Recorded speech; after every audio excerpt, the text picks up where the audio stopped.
Ladies and gentlemen, Mad Scientist, EA Sports Game Changer, HardcoreGamers.com founder, taking you through a walkthrough of NCAA Football 14 Dynasty mode featuring the Oregon Ducks. We're going to get into some recruiting this week. What I'm doing here is looking at the Spark 100, trying to find out the players that are most interested in playing for the Oregon Ducks and Coach Mad Scientist. Of course, all of those players have a green target to the left. So I'm looking at their caliber. You know, they're Spark 100, so they're up there, 4-star, 5-star, things like that. Looking at their percent lock, which means that they're still looking at schools. Doing some search on speed. You know me, I can't deny that. But some positions, they have to be certain amount of speed. So running back, wide receiver, things like that. I'm also looking at some other things too. So you notice there's a player down, C. Smith, had a red circle. He's a player that has one of those deal breakers. He's not coming. He doesn't like whatever pitch grade we have for his top pitch or a pitch that he's really interested in. So he's not going to come till we work on that. That's fine. We got a lot of other players that are interested in playing for the Ducks. We'll have to look at those. So right now I'm just going through the map, just kind of scrolling around. Like I said, haphazardly looking at different things. So just peeking back at team needs, fullback, center, what we need to try to add. Now I'm just going back looking at our dynamic pitches, A+A, couple different spots, which is good.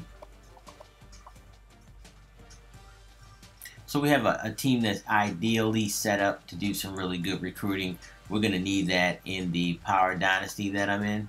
So a lot of the other teams will have comparable pitch grade values. So we're going to have to actually do some really hard work in terms of recruiting. Looking at toughest places to play now, we're number 10. That's pretty good. We keep winning, we'll go up, but having it number 10 is an advantage, especially when teams come in our home stadium to play. Then we have definitely a distinct advantage there. So just looking at all the grades of all the teams.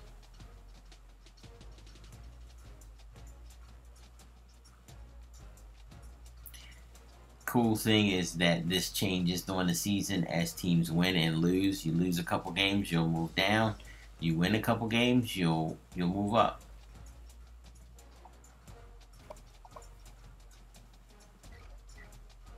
So right now, I'm just scrolling through, looking at some of the dynamic pitches and looking at where we compare to other teams. So this is pro potential, and it looks at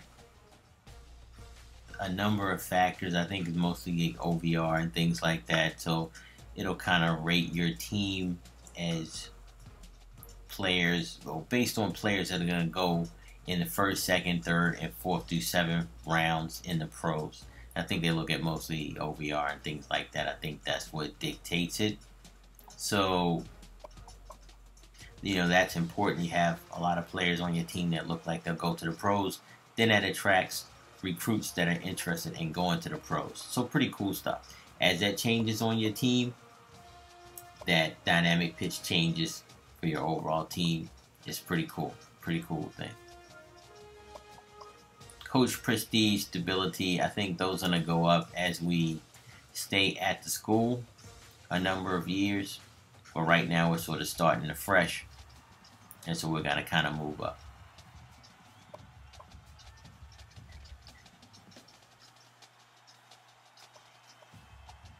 Once again, you just saw 2 players that have deal breakers. They're not coming. So now we're going to do a general search. We just looked through the Spark 100, so now we're just going to do a general search. And of course, we're going to put in our search criteria. So one of the first things that you want to look at is who lists your team as the top scorer. So Oregon, there are 18 players that list us as number 1. These are the most easiest guys that you'll be able to recruit because they have you listed as number 1. You already have an advantage. They've said that they want to come to you. They're going to list you as number 1. Now that could change. There's no guarantee, but this is the best place to start in terms of looking for. There are really some good players here. Easy money. So you want to start off easy. That's what I do. So right now, 4 stars are good. 3 stars, I'd have to look at their attributes. It kind of depends. You can always find gems. So I don't look just at the stars. I kind of look at the attributes. So right now I'm just looking at players, and I'm looking at who else is on the board initially.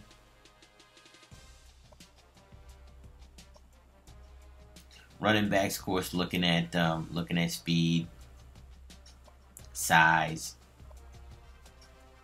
I can always use a quarterback, so always looking for quarterbacks.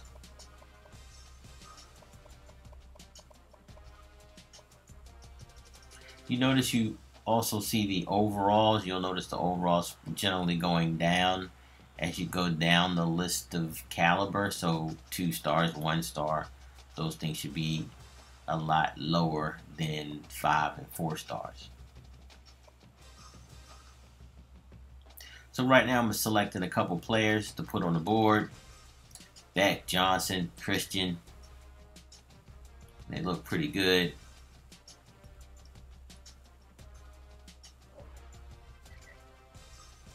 So out of that 18, I found 3. So now I'm going to expand my search a little bit. Now I'm going to look at the top 3. Okay, now we expanded from 18 to 51. So this may be a crazy way to do it, but this is the way I like to do it. I like to get the primary players first and then kind of move down. These guys could be number 2, number 1, 2, well, number 1, 2, or 3. They're top 3. So Pope's number 2. I don't mind fighting for players that are in the top 3. So it kind of depends. It depends. Each player sort of kind of look at them on an individual basis. Sometimes even being number 3, you got to look at the teams that you're competing against. So even if you're top 10, even if you're number 10, and you look in the field that you're competing against, it's not, they don't have a lot of prestigious schools, then, you may have a good chance of going in there and swooping somebody up. So, any players in the top 10, always good. But then again, you can always bring in, some players outside of that list too. But it's all about the laws of probability, executing the laws of probability. And the team that lists you as number 1 has the highest probability of signing with you. So that's what you want to do. You don't want to miss out on these guys and let somebody else scoop them up. So you got to check, and as much as power recruiting speeds things up, you could spend a good amount of time doing recruiting. Depends on how much you want to get into it. You don't have to. You can let the computer do it all and just sit back and let them do it. But I like to go in. To me, it's fun. And you never know what kind of gem that you'll find.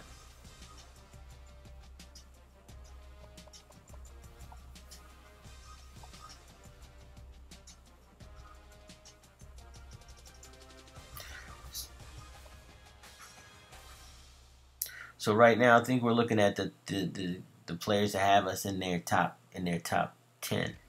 So just kind of scrolling through the list, looking at players, even if players aren't interested in us. Always try to stretch for 3 or 4 players that I think that are really good, that aren't thinking about me. Maybe if I put them on the board, they may become interested. You never know what you could pull off. So it's important, I think, to run through a couple dynasties just to sim through them and recruit, just to get a feel of how things work. So when your dynasty starts, and especially if you're doing it online, you're not taken off guard. You're not caught off guard with everybody else in your league. So that's one of the things that I try to pride myself on, is trying to have more experience in recruiting than anybody else in my league. So I'll do it just over and over and over again and try to understand, try to learn some tips and tricks. All right, we'll keep moving along to episode 4. Thank you guys for listening. Like, subscribe, all that good stuff. We'll get more into recruiting. Hopefully you'll pick up some things. Like I said, you'll share some things with me. Let's move on. Peace.